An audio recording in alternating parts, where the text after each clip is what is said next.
Ας τα ακούσουμε και από πρώτο χέρι. Κύριε Ράπτη, καλημέρα σας. Από την Αθήνα στα Τρίκαλα, τι κάνετε? Καλημέρα, δόξα τω Θεώ. Περιμένουμε. Έχετε ευθείες, έτσι. Τώρα γιορτάζουμε τα Χριστούγεννα και περιμένουμε το μήλο των εξωτικών και περιμένουμε και τα λεωφοριάκια μας για του χρόνου το Σεπτέμβριο που θα μπουν στην κυκλοφορία. Του χρόνου το Σεπτέμβριο. Ναι. Αυτά θα έρθουν τον Ιούλιο, τον Αύγουστο θα κάνουμε τις δοκιμές μας. Είναι τα τελευταία νέα που σας μεταφέρω μετά τις συνεδρίες που είχαμε την προηγούμενη εβδομάδα στη Λοζάνη. Και την 1η Σεπτεμβρίου θα τεθούν στην κυκλοφορία. Του χρόνου, λοιπόν, με συγχωρείτε, με το μήλο των εξωτικών θα έχουμε και τα λεωφοριάκια να δουν οι Η αλήθεια είναι ότι έχετε πολύ ωραίες χριστουγεννιάτικες εκδηλώσεις στα Τρίκαλα και καλά κάνετε και μας τις διαφημίζετε τώρα με την ευκαιρία των λεωφορείων.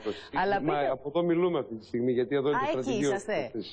Ναι, στα εξωτικά. Είστε στα εξωτικά, γιατί δεν κατάλαβα κι εγώ το φόντο πίσω. Στη συνέχεια θα μας κάνετε έτσι λίγο μια κίνηση με την κάμερα να το δούμε. Αλλά πείτε μου λίγο, πώς περιμένουν τα λεωφορεία οι κάτοικοι των Τρικάλων? Οι κάτοικοι των Τρικάλων. Τι λένε, έχουν επιφύλαξη σε αυτό ή τους αρέσει?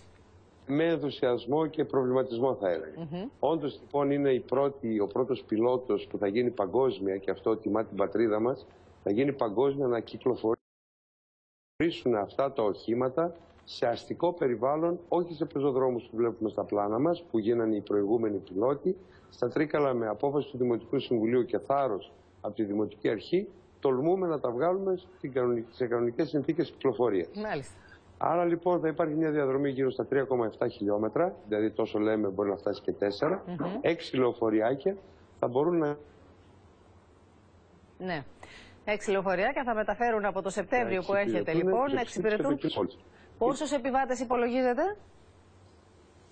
Το πλάνο μας λέει για περίπου 3.500 επιβάτες σε σύνολο. Θα είναι μια κανονική αστική γραμμή. Θα είναι μάλιστα και on demand, δηλαδή με ζήτηση. Δεν θα σταματά σε κάθε στάση. Όταν θα υπάρχει πελάτης, υποψήφιος, θα πατάει ένα κουμπάκι, θα στέλνει ένα SMS. Μάλιστα. Και θα μπορεί το λεωφοριάκι να τον προσεγγίσει. Είναι και πολύ όμορφα πάντως. Κατά βάση διαδρομή στην πόλη των Τρικάλων. Έτσι.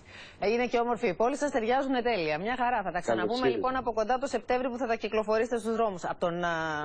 Από τον Αύγουστο λέτε τις δοκιμές. Από τον Αύγουστο. Για δείξτε μας λίγο και το χώρο στον οποίο βρίσκεστε τώρα. Θα σας δείξω τα εξωτικά, αλλά εκείνο που σήμερα περνάει στη Βουλή, εδώ πρέπει να αισθανθούμε υπερήφανοι, διότι για πρώτη φορά από όλα τα ευρωπαϊκά κοινοβούλια πάμε να φτιάξουμε τη συνθήκη της Λοζάνης που διέπει αυτές τις κυκλοφορίες οχημάτων πιο ευέλικτη.